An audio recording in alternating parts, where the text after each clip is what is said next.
Hey, what is going on, everybody? How are you all doing today? I hope you all are having a wonderful and fantastic day today, and if not, hopefully you all will have a better tomorrow. So, today I want to have an interesting discussion about Cinder, and I just kind of want to talk about that there could be a problem if Cinder is actually dead. So I kind of just want to bring up some of the points why this could be a problem, and just discuss it with all of you. Well, anyways, so sit back, relax, I hope you all enjoy, and let's go ahead and jump right on into this discussion. So, the thing is, Cinder, I'm not going to say she's dead. I'm not going to say she's not dead yet. And my reason for that is it has not been 100% proven. As of right now, Cinder is kind of, it's unspecified whether she's dead or not. So I'm not going to say she's dead, but I'm not going to say she's not dead.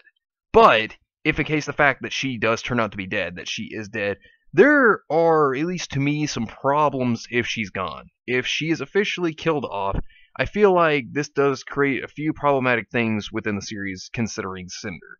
Now, I'm going to bring up some important points that kind of stand out to me, and maybe they stand out to you as well, and, that concern why this could be a problem if Cinder is actually dead. So, let's go ahead and get started with this and why there could be some problems here. So, one thing about Cinder is Cinder has been a long-term character. She has been in since Volume 1 and became more so a recurring antagonist character within Volume 2. And the one thing that's very important when we look at Cinder is she has been a pretty big antagonist for a while. And of course, yes, we found out that she's not the number one antagonist. So that, yes, Salem is the number one antagonist thus far. But, Cinder has been a pretty big one at that because she was the reason for the fall of Beacon. Now, if we look at this, looking at Cinder, one thing that really makes her an important character and that makes her stand out a little more as a character is the fact that she is the foil to RWBY. She, yes, has a big conflict with RWBY, but she is her foil. And now, considering that, yes, she wants revenge on RWBY, that is a big thing considering what happened at the end of Volume 3, and obviously this has stood even throughout Volume 4 when we know that she does want revenge on her, and, when we see her incinerate the image that Emerald creates of her, it shows that she still wants revenge upon RWBY. Not only this, but if you think about it, Jean has been wanting vengeance for the death of Pyrrha, and she's kind of stood as a big point for that as well. I mean, considering that Cinder is stronger than Jean, it's kind of easy to say where that fight would really go. But if she dies, this could really be a problem if she really is dead. If what happened in Volume 5, if she is dead now, this could be a problem for Jean. And because with his character, he wouldn't feel satisfaction if Cinder was actually dead, I don't think. I mean, maybe he would, but at the same time, I feel that development-wise, this could make him more of a emotional person in a negative standpoint for a bit of time if she were dead because he couldn't get vengeance. And this is another thing that she poses to be important about, or at least for Jean in any case, really. But another thing we have to look at is this could be, I guess, a plus if she's dead. But, yes, this develops Emerald and possibly even Mercury. I mean, we really saw Emerald have a big breakdown when she found out that Cinder did not come back after Yang returned from the vault with the relic. Now, this could be a positive for Emerald, and of course, seeing that we know that Emerald told the audience as well as the characters that Cinder was the one that, gave her everything, that helped her, basically feel like she was somebody, that gave her an opportunity, gave her a chance at life. That's something interesting. And then, of course, we didn't really see a whole lot out of Mercury, so there wasn't really much there for Mercury's standpoint, but it was more so for Emerald's. But maybe this affects Mercury in a different way. People react differently, obviously. But now, another thing that this brings up that leads you to kind of question some things is, how did Cinder, with her backstory, how did she meet Salem? I mean, yes, we know how she got Emerald and how she got Mercury to work with her, but where does Salem fit into Cinder's story? What does this help us know about why Cinder joined Salem? See, that's another problem that I feel we do need to know. I think that we need to understand why she joined Salem. I mean, yes, we get that she is against Ozpin and things of this sort, but I feel that for her to have joined Salem, I feel like we do need to have more of a reason to have an explanation behind this. And not only that, but we did see that Cinder has had some development over time. And one instance, for example, is the Grim Arm, showing that power is not everything. And she did become a bit power hungry, yes.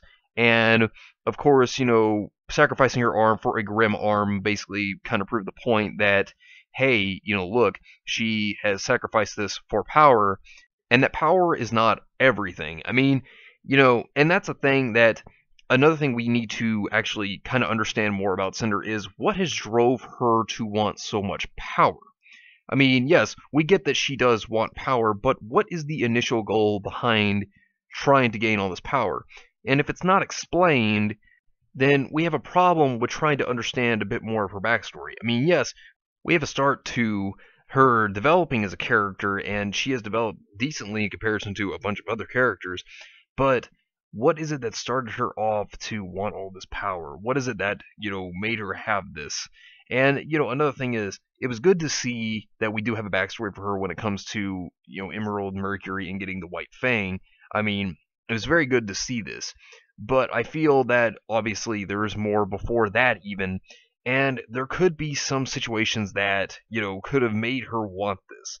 And I think it really needs to be explored more. Because, I mean, for all we know, maybe something could have happened in her past before she started this. And maybe she felt very weak. Because the Grim Arm teaches her one thing, that she is still vulnerable. But I'd like to see more of an explanation to her backstory. Because, think about it like this.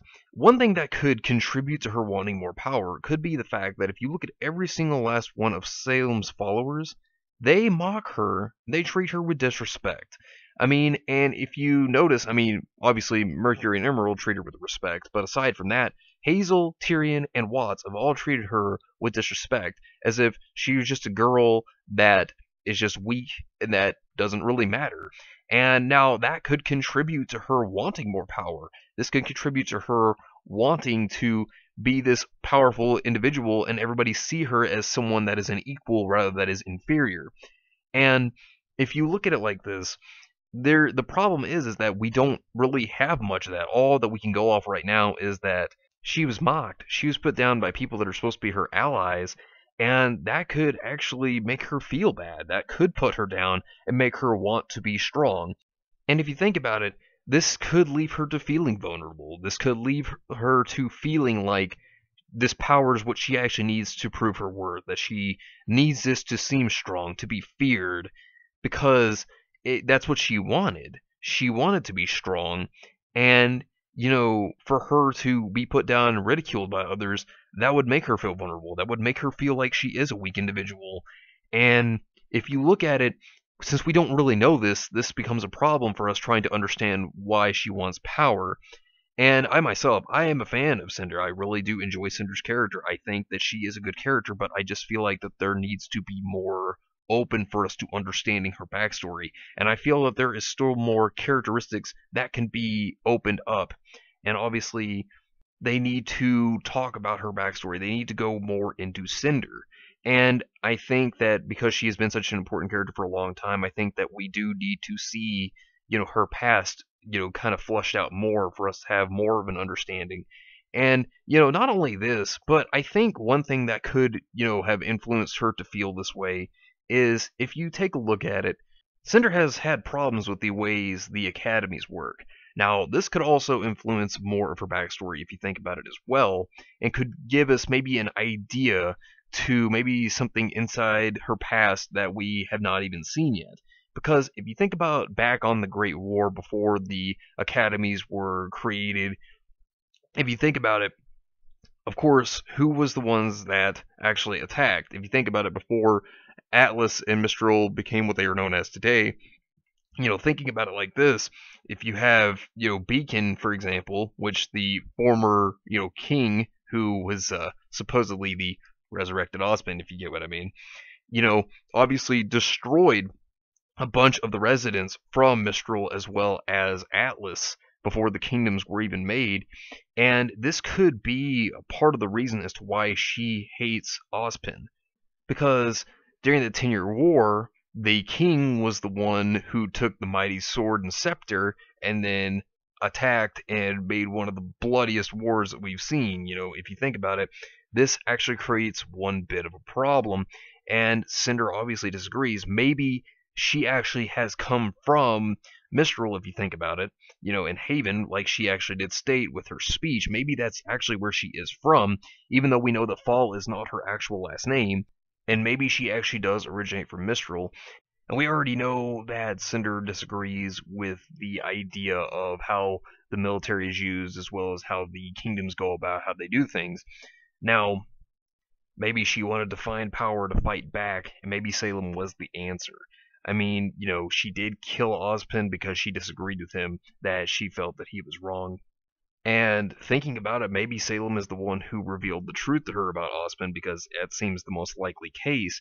But like I said, there are just still so many unanswered questions here that I think really need to be answered when it comes to Cinder's character and how she got to where she is. I think there needs to be more than this, than just the one backstory we had. I think we need the beginning, the origin of what led her the way that she's gone.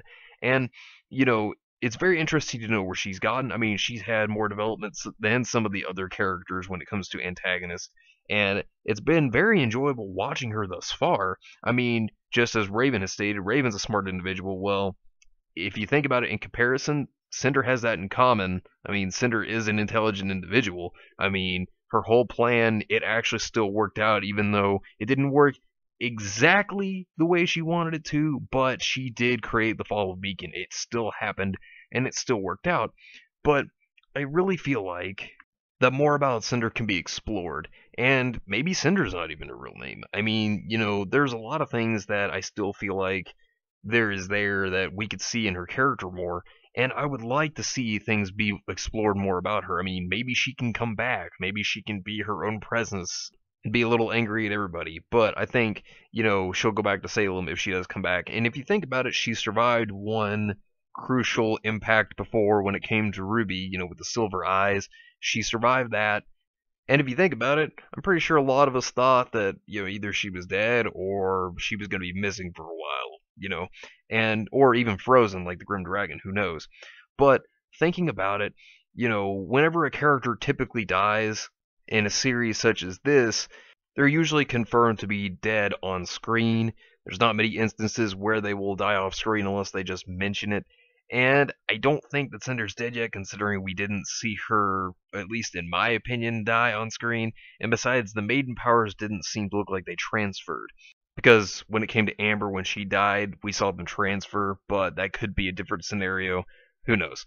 But anyways, let me know what you think down below, whether you agree or disagree. But anyways, thank you all for watching. I hope you all enjoyed, and if you did enjoy, hit the video with a like, subscribe if you want to see more content like this, and share this with your friends if you found this informative or useful. Well, anyways, I hope you all have yourselves a wonderful day, and remember, if today was not a good day, tomorrow can always be better. Take care of yourselves and everyone around you, and have a good one, everybody.